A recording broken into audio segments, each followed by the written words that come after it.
The countdown is almost finished. This Monday, January 13th at 3:30 p.m. Eastern Time, NASCAR will hold a press conference to officially reveal changes to its playoff format. These aren't rumors or theories. These are confirmed decisions that will change how NASCAR champions are decided beginning in 2026.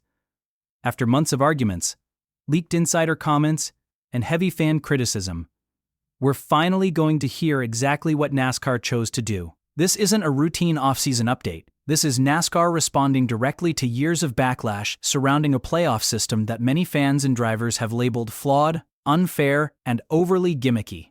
The playoff format has been controversial since it was introduced, and now NASCAR is stepping in to make adjustments.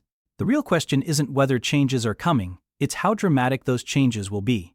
Let's break down what's already confirmed, what signs are pointing toward, and what Monday's announcement could mean for the future of the sport. To start with what we know for sure, NASCAR has confirmed the press conference, Monday, January 13th at 3:30 p.m.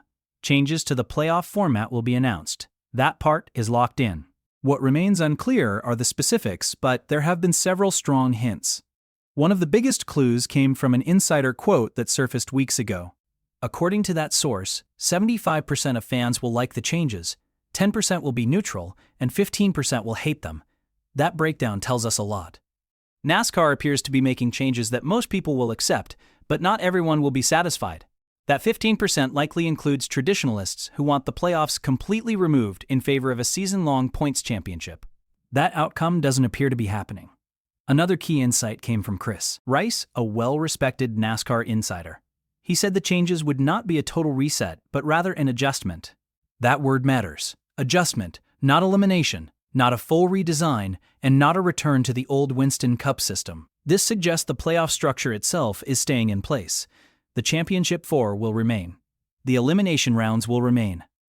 But something meaningful inside that framework is being altered. So what exactly could be changing? Based on everything we've heard, there are several realistic possibilities. The first possibility is that NASCAR increases the importance of the regular season. Currently, drivers earn bonus points for race wins and stage wins, and those points carry into the playoffs, though they reset after each round. NASCAR could decide to increase the value of those bonuses, making regular season dominance matter more all the way through the playoffs. One of the biggest complaints has been that the regular season feels meaningless. A driver could dominate for months, win multiple races, and still be knocked out early because of a single bad event. Strengthening regular season rewards would help reduce that issue. Another potential change is the size of the playoff field. At the moment, 16 drivers qualify, which is nearly half of the full-time field. Critics argue that this allows too many average teams into the postseason and waters down the competition. NASCAR could reduce the field to 12 drivers, or even 10. That would raise the bar and make playoff qualification more prestigious, though it would also reduce the late-season drama of drivers battling for the final spots. A third option is modifying the elimination structure itself. Currently, 4 drivers are eliminated every 3 races, moving from 16 to 12, 12 to 8, and finally down to the championship 4. NASCAR could change how many drivers are eliminated per round, or adjust the length of each round. A longer opening round or shorter later. Rounds would significantly impact race strategy and how teams approach risk throughout the playoffs. Another major possibility is adding a win requirement to reach the championship 4. NASCAR could mandate that a driver must win at least one playoff race to be eligible for the title. This idea gained traction after the 2025 season, when Kyle Larson won the championship despite not winning a single race during the playoffs and going 24 races without a victory. Some fans viewed that as smart racing, while others saw it as proof the system is broken.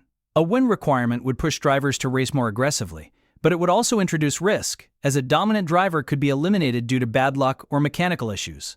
A fifth possible change involves the championship race itself at Phoenix. Right now, the title goes to whichever of the final 4 drivers finishes highest in that race.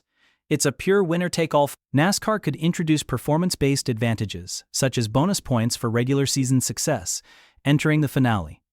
That would make the championship less random and more reflective of season-long performance, though it would also reduce the intensity of an all-or-nothing showdown.